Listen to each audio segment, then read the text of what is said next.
काल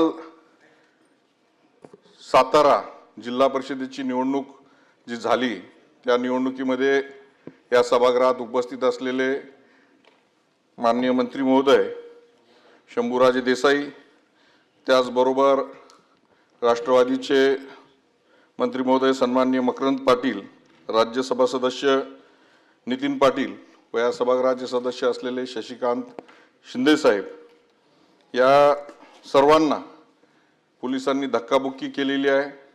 नुसती धक्काबुक्कीच केली नाही तर या मंत्री महोदयांच्या हाताला मार सुद्धा लागलेला आहे। अशा पद्धतीनं सभागृहामध्ये येऊन पोलिसांनी दादागिरी करून आणि पालकमंत्री असलेल्या सदस्यावर जर हात टाकत असले तर या राज्यामध्ये लोकशाही शिल्लक आहे का? आज जर पालकमंत्र्यांच्या अंगावरती जर हात टाकायला लागले आणि अशी जबरदस्ती करायला लागले तर ज्या निजामशाहीमध्ये आम्ही मराठवाडा राहत होतो तशा पद्धतीचं राज्य आपली सातारा छत्रपतींची राजधानी असलेल्या साताऱ्यामध्ये आलं की काय अशा पद्धतीने वाटायला लागलेलं आहे।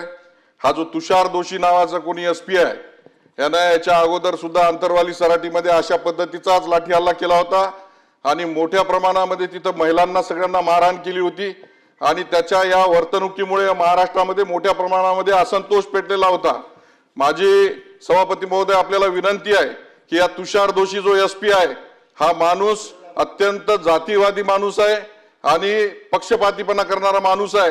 हा तुषार दोशी आजच्या आज याला सस्पेंड केलं पाहिजे ही माझी या सभागृहामध्ये मागणी आहे। मंत्री महोदय, आपण सभागृहामध्ये आहात, नेमकं आपल्याबरोबर काय घडलं? प्रसार माध्यमाच्या माध्यमातून मोठ्या प्रमाणामध्ये आम्ही बघितलं की आपल्या हाताला इजा झालेली आहे, मोठ्या प्रमाणात इथं धक्काबुक्की झालेली आहे। अशा पद्धतीने जर एका ज्येष्ठ मंत्र्यांच्या बरोबर असा प्रकार जर होत असेल तर हा प्रकार अतिशय गंभीर आहे।